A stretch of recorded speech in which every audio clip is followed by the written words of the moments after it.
Hello दोस्तों, नमस्कार। आपका अपना यूट्यूब चैनल ITT आइकॉन में हार्दिक स्वागत है। मैं अरविंद कुमार आप लोग के बीच क्लास 10th का पहला चैप्टर का आज कुछ डिस्कशन करेंगे। आज से हम लोग रोज डेली आप लोग के बीच हम एक जो मैं क्लास 10th के लिए मैथ के लिए स्पेशल चैप्टर वाइज कंटेंट से लेके क्वेश्चन तक प्रैक्टिस करवाएंगे। तो आज फर्स्ट चैप्टर का कंटेंट कुछ हम बताने जा रहे हैं। पहला चैप्टर का नाम है आप लोग का वास्तविक संख्याएं।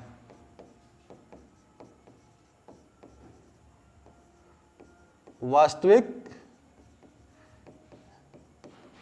संख्याएं।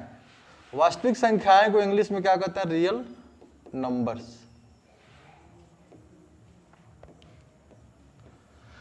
सबसे पहले हम जानेंगे क्या कि आखिर वास्तविक संख्या होता क्या है, वास्तविक संख्या आया कहां से। तो सबसे पहले क्या हुआ, संख्या का सबसे छोटा इकाई जो होता है उसको हम लोग बोलते हैं अंक। सबसे छोटे इकाई को क्या बोलते हैं? अंक बोलते हैं। तो बात आता है कि अंक किसे कहते हैं? अंक को इंग्लिश में बोलते हैं डिजिट। अंक किसे कहते हैं? हम लोग शुरू करेंगे बिल्कुल जीरो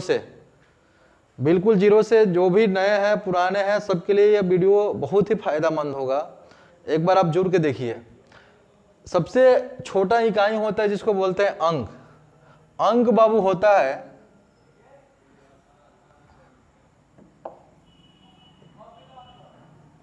0 1 2 3 4 5 6 7 8 9। 0 से लेकर 9 तक को हम लोग क्या कहते हैं? अंक कहते हैं। अंक के बाद आता है बात संख्या का।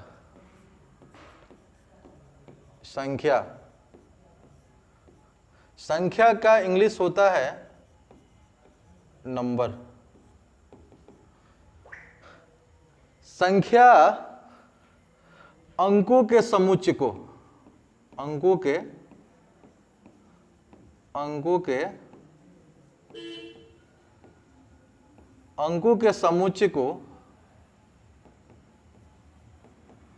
संख्या कहते हैं।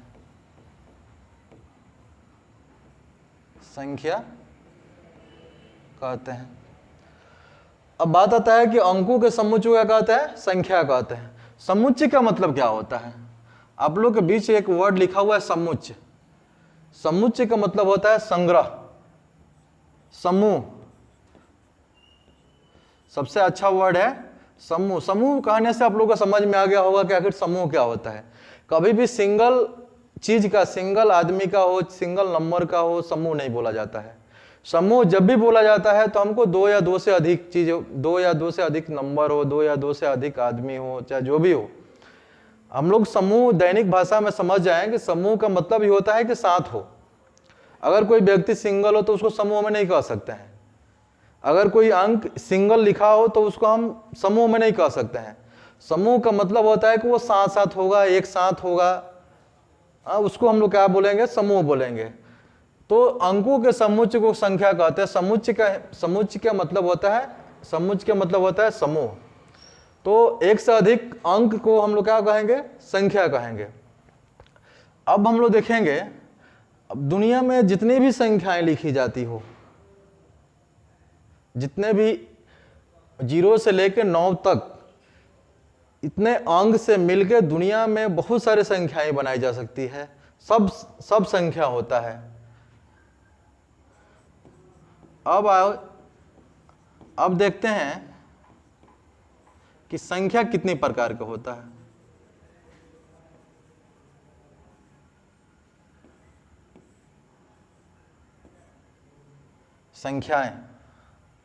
संख्याएं 2 प्रकार का होता है। एक होता है वास्तविक संख्याएं, वास्तविक संख्याएं। दूसरा होता है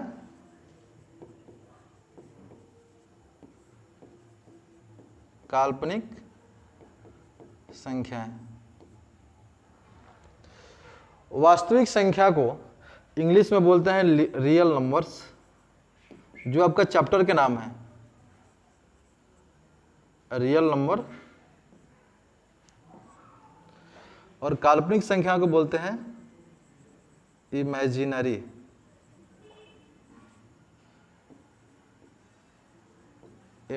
नंबर्स। अब हम लोग सबसे पहले बात करेंगे क्या कि काल्पनिक संख्या क्या होता है।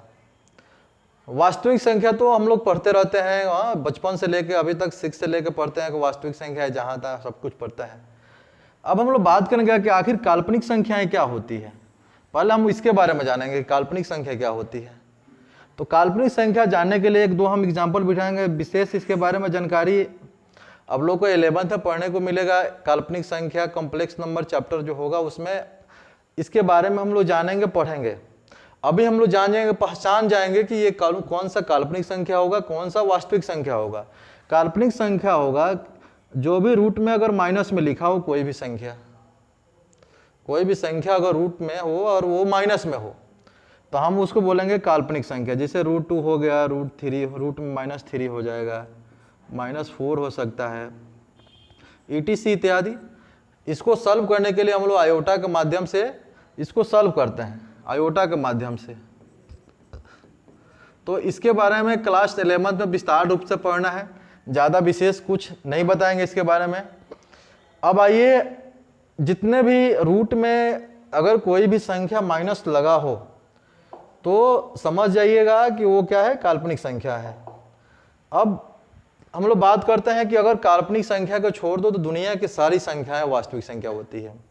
दुनिया में जितनी भी संख्या आप देखिएगा, एक काल्पनिक को छोड़ दीजिएगा तो सबके सब वास्तविक संख्या है। सबके सब क्या है, वास्तविक संख्या है। जैसे मान लीजिएगा कि 5 हो गया, -7 हो गया, 3/4 हो गया, -8/7 हो गया, √3 हो गया, और भी ETC संख्या है जैसे कि 1.333 अप टू ... ETC। ये सब के सब संख्याएं क्या है, ये सब कुछ वास्तविक संख्या है। अब आगे के पेज में हम देखेंगे कि वास्तविक संख्या क्या होता है, वास्तविक संख्या में क्या क्या मिला होता है, उसके बारे में थोड़ा सा जान ले। वास्तविक संख्या के बारे में, वास्तविक संख्याएं, रियल नंबर्स।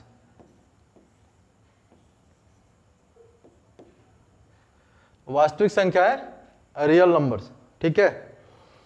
अब देखिए, वास्तविक संख्या जो होता है वो भी 2 प्रकार का होता है।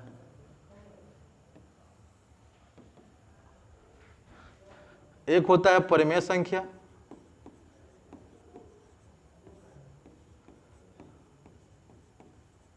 परिमेय संख्याएं, इंग्लिश में बोलते हैं रेशनल नंबर,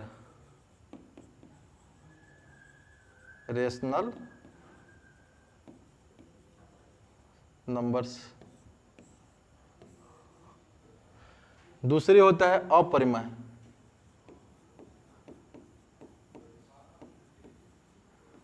अपरिमेय संख्याएं, इरेशनल नंबर,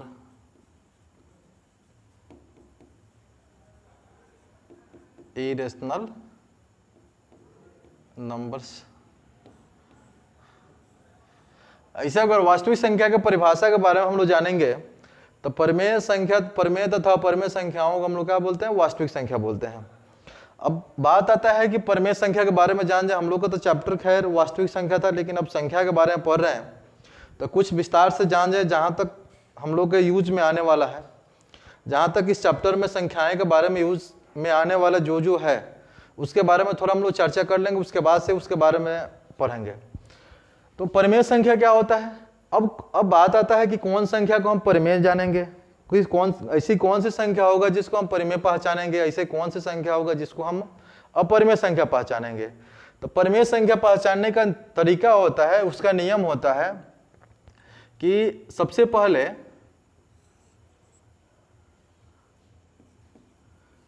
P बटा Q के रूप का हो, P बटा Q के रूप का हो। दूसरा का पॉइंट होता है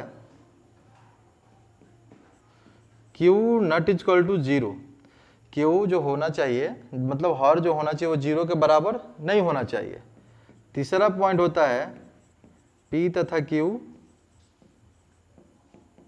पूर्णांक हो, माने इंटीजर हो। अगर कहीं भी ये तीन कंडीशन मिला, पहला कंडीशन के P बटा Q के रूप का हो, दूसरा का Q नॉट इक्वल टू 0 मतलब Q 0 के बराबर नहीं हो, तीसरा का कंडीशन है कि P और Q क्या हो, P तथा Q क्या हो, पूर्णांक हो। अगर ये तीन कंडीशन कहीं भी मिले तो समझ जाएंगे कि परिमेय संख्या है।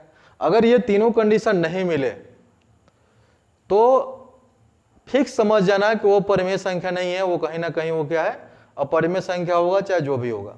लेकिन परिमेय संख्या पहचानने का बहुत सिंपल तरीका है कि हम ढूंढ लेना है, पूरा अच्छा से ढूंढ, बस ये तीन को पॉइंट याद करना है कि P बटा Q के रूप का होना चाहिए, Q बराबर नहीं होना चाहिए 0 के, और P तथा Q क्या हो, पूर्णांक हो।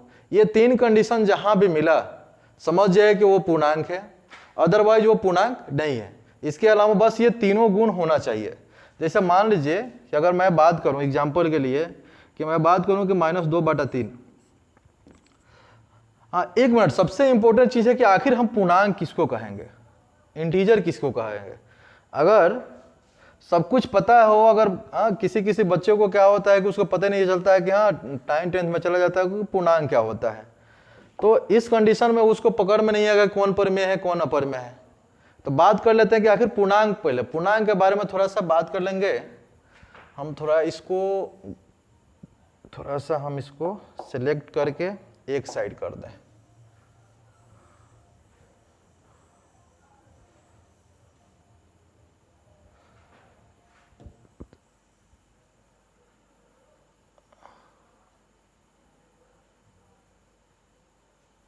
चलिए ठीक है, अब थोड़ा सा हम इधर बात कर लेते हैं पूर्णांक का।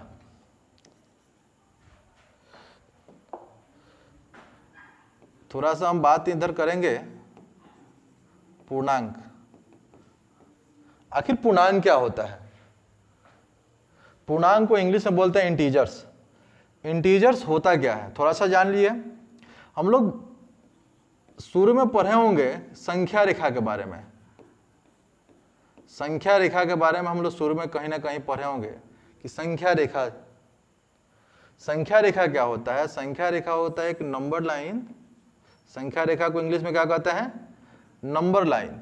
जैसे ये बीच में हमारा हो गया 0 1 2 3 4 5 up to dot dot dot dot infinitive, -1 -2 -3 -4 -5 up to dot dot इधर आया माइनस इन्फिनिटिव। अब देखिए इसको हम लोग बोलते हैं धनात्मक पूर्णांक। इसको हम लोग क्या बोलते हैं? धनात्मक पूर्णांक। अगर और इसको हम लोग बोलते हैं ऋणात्मक पूर्णांक। ऋणात्मक पूर्णांक। तो बात आता है कि 0 क्या है? ये तो आपका धनात्मक हो गया, ये ऋणात्मक हो गया। तो 0 के लिए बाबू, 0 के लिए मैं एक चीज लिख देता हूं। ये क्यों नहीं चल रहा है? 0 के लिए मैं थोड़ा सा बता दूं कि 0 जो होता है न धनात्मक होता है न ही ऋणात्मक। न धनात्मक होता है ना ही ऋणात्मक होता है। अब देखिए संख्या रेखा पर जितनी भी संख्याएं हम लोग दर्शाते हैं, सिंपल तरीका से जितनी भी संख्याएं दर्शाई जाती है, हम लोग पढ़े हैं संख्या रेखा पर जितनी भी संख्याएं दर्शाया जाता हो वो सब का सब क्या होता है, पूर्णांक होता है। चलिए, तो अब पूर्णांक समझ में आ गया होगा कि संख्या रेखा पर जितनी भी संख्याएं दर्शाई जाए वो सब क्या होता है, पूर्णांक होता है। तो P/Q समझ में आ जाएगा, जो भिन्न में लिखा रहता है। Q नॉट इक्वल टू 0, ये भी समझ में आ जाएगा। P तथा Q पूर्णांक हो, पूर्णांक के बारे में मैं जिक्र कर दिया हूँ, कुछ बता दिया हूँ कि पूर्णांक होता क्या है। अब थोड़ा उसका एग्जाम्पल लेते हैं परिमेय संख्या का। जैसे कि मान लीजिए कि हम लिखें कि 5/6, देखिए तो ये पूर्णांक है, ये पूर्णांक है। फर्स्ट ऑफ ऑल हम देखेंगे क्या कि ये P/Q के रूप का है, ये जो है ये P/Q के रूप का है, P/Q के रूप का है। अब देखते हैं कि Q 0 के बराबर नहीं है और 5 और 6 जो दिया हुआ है वो हमारा पूर्णांक है। तो हम इसको कह सकते हैं कि 5/6 क्या है, परिमेय संख्या है। अब बात आता है कि अगर बोलें कि -2/3 ये पूर्णांक है कि नहीं है, परिमेय है कि नहीं है, तो देखिए 2/3 P/Q के रूप में है, ये 0 के बराबर, Q 0 के बराबर नहीं है, P तथा Q क्या पूर्णांक है, तो हम ये कहेंगे कि -2/3 भी क्या है, परिमेय संख्या है। अब थोड़ा सा जानने वाला चीज है कि 0 को हम क्या कहेंगे, 0 परिमेय संख्या है कि नहीं है। तो देखिए 0 के लिए हम लिख सकते हैं क्या, 0/1। देखिए तो P/Q के रूप का हो गया, Q जो है वो 0 के बराबर नहीं है और ये 0 और 1 हमारा जो है वो पूर्णांक है, तो 0 भी आपका परिमेय संख्या होता है। अब अगर मैं बोलूं कि 7/0 ये आपका परिमेय संख्या है कि नहीं है, तो देखिए यहीं से दिख रहा है क्या कि ये Q जो है 0 के बराबर है, इसलिए परिमेय संख्या नहीं होगा। ये 7/0 जो है वो परिमेय संख्या नहीं होगा, ठीक है। तो उम्मीद करते हैं कि आपको परिमेय संख्या बहुत अच्छी तरह से जानकारी हो गया होगा। अब बात आता है कि अपरिमेय संख्या के बारे में थोड़ा सा जान ले, या परिमेय संख्या क्या होगा। परिमेय संख्या का बाबू बस 3 ही कंडीशन याद रखना है कि P/Q के रूप का हो, Q नॉट इक्वल टू 0 और P तथा Q क्या हो, पूर्णांक हो। पूर्णांक के बारे में संख्या रेखा पर जितनी भी संख्याएं दर्शाई जाती है वो पूर्णांक है। बहुत सिंपल आसान चीज है, और कितने बच्चे से मैं पूछता हूँ तो वो परिमेय अपरिमेय में उलझ जाते हैं, लेकिन आज के बाद से उलझने की जरूरत नहीं है। अपरिमेय संख्या देखिए, अपरिमेय संख्या का एक छोटी सी चीज लिख लेना है कि जो परिमेय नहीं हो, जो परिमेय ना हो, जो चूंकि परिमेय पहचानने का आसान तरीका है, जो परिमेय ना हो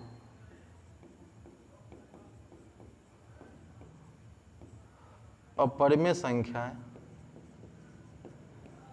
कहलाती है। हम लोग क्या कर सकते हैं कि परिमेय को पहचान सकते हैं, जो भी परिमेय नहीं होगा वो क्या हो जाएगा, अपरिमेय संख्या होगा। जैसे मान लीजिए एग्जाम्पल के तौर पे आपका रूट टू क्या है, एक अपरिमेय संख्या है। इसका भी कंडीशन है जो हम आगे चल के बताएंगे कि आखिर ये क्यों अपरिमेय है, ठीक है।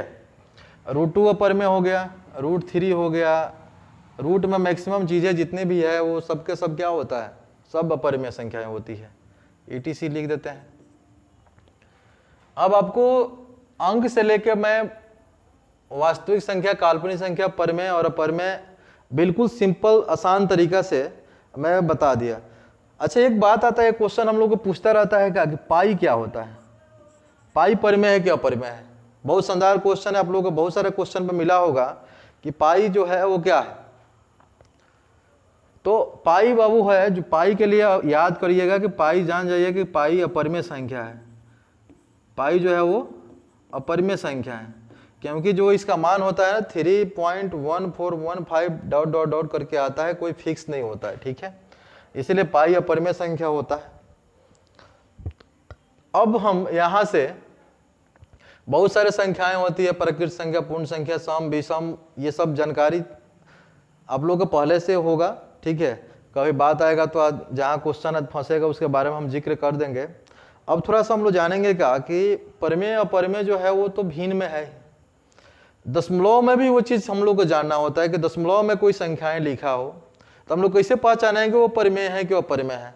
थोड़ा सा आने वाला चैप्टर में वो भी आता है, तो अभी थोड़ा सा हम लोग उसका जिक्र कर लें, थोड़ा सा उसको भी जान लेते हैं कि आखिर अगर कोई संख्या दशमलव में आता है तो हम कैसे पहचानेंगे कि वो परिमेय है कि अपरिमेय है। तो दशमलव संख्याएं थोड़ा सा जान लें।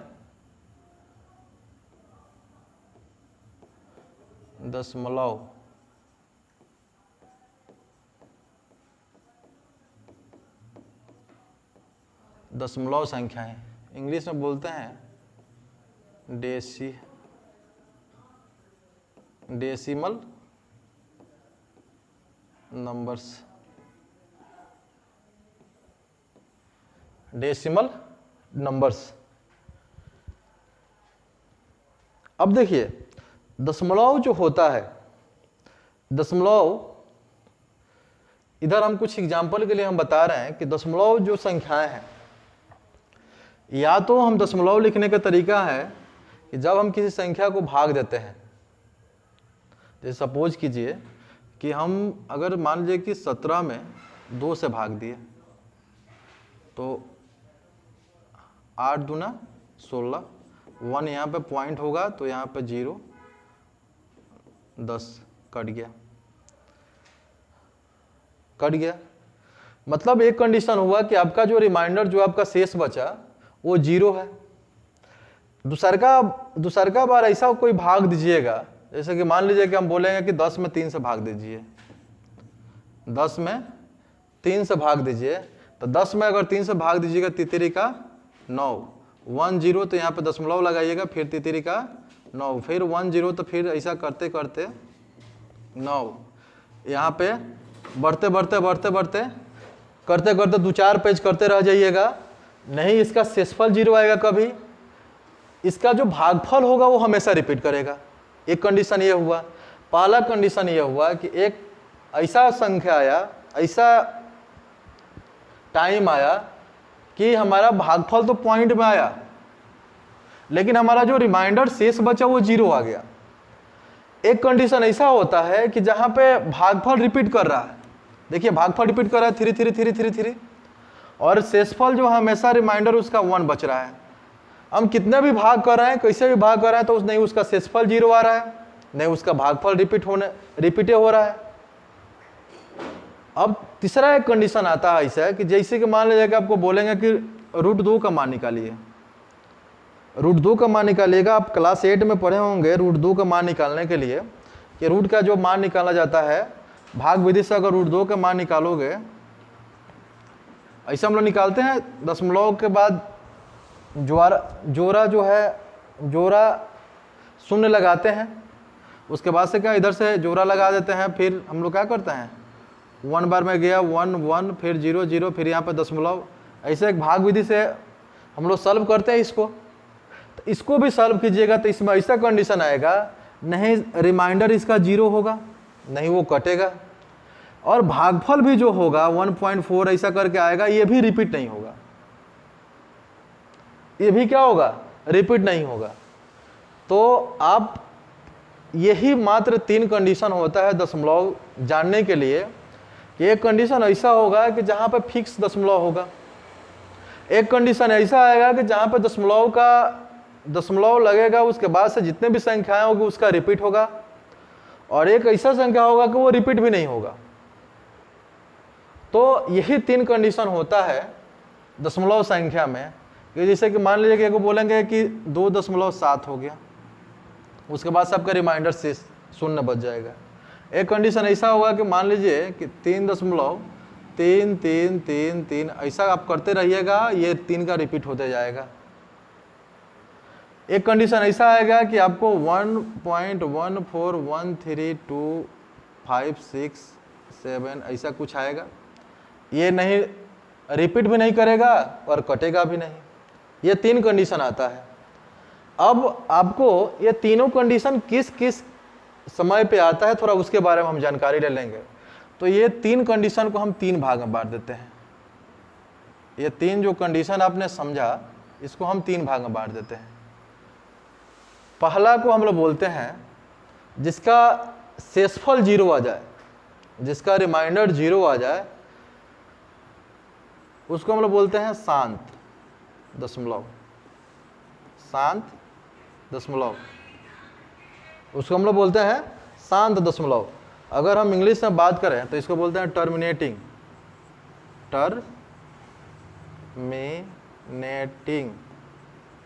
टर्मिनेटिंग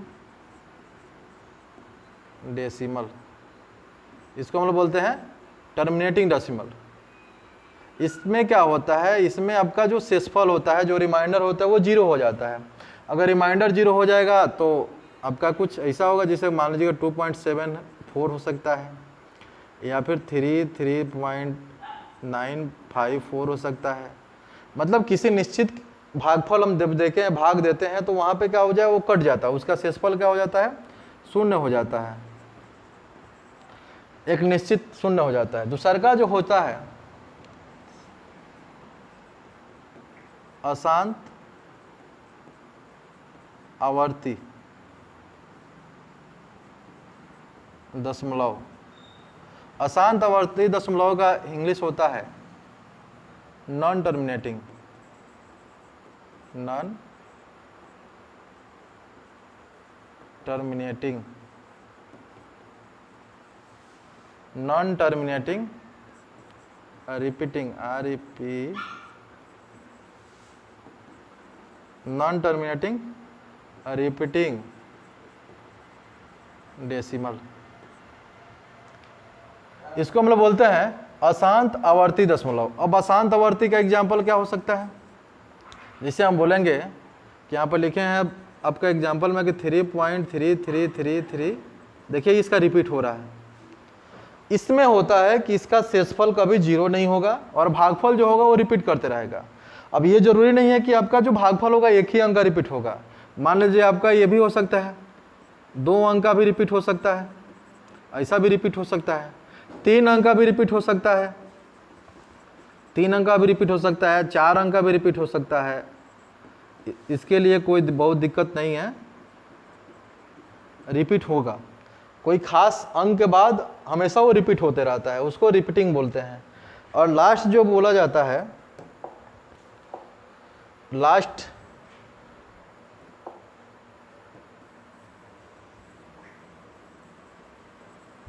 इसको थोड़ा सा हटा दे,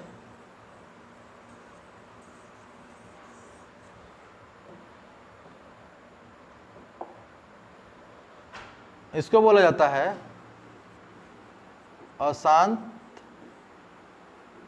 अनावर्ती, अशांत अनावर्ती दशमलव।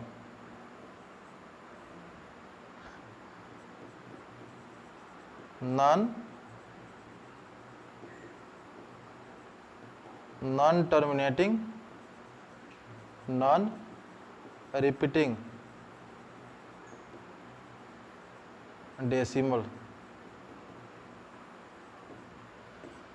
अशांत अनावर्ती।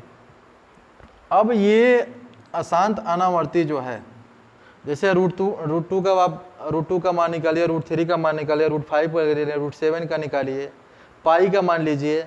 अब जितने भी मान लीजिएगा ये सब का सब क्या होगा, इसका नहीं शेषफल जीरो आएगा, नहीं भागफल रिपीट करेगा। जैसे मान लीजिएगा कि हम बोलेंगे कि 1.4357 up to dot dot dot dot, ये कोई 8 9 ऐसा कुछ कर दो कि लगे कि हाँ रिपीट नहीं हो रहा है। जैसे मान लीजिए कि बोलेंगे कि 1 12 1 2 3 8 7 1 2 6 ऐसा कुछ कर देंगे जहाँ पे लगे कि हमको रिपीट नहीं हो रहा है। जैसे 123.765089 ऐसा कुछ कर देंगे। अब ये हमारा दशमलव, जो भी दशमलव संख्याएं हैं इसी प्रकार से होता है। तो आप लोग समझ गए होंगे कि आखिर शांत क्या होता है, जिसका शेषफल शून्य हो जाए। दूसरा का अशांत आवर्ती होता है जिसका भागफल रिपीट करे, 1 अंक पर रिपीट करे, 2 अंक पर रिपीट करे, 3 अंक पर रिपीट करे और उसका शेषफल जीरो नहीं होगा। अशांत लगिए गया, अशांत का मतलब होता है कि उसका शेषफल जीरो नहीं है।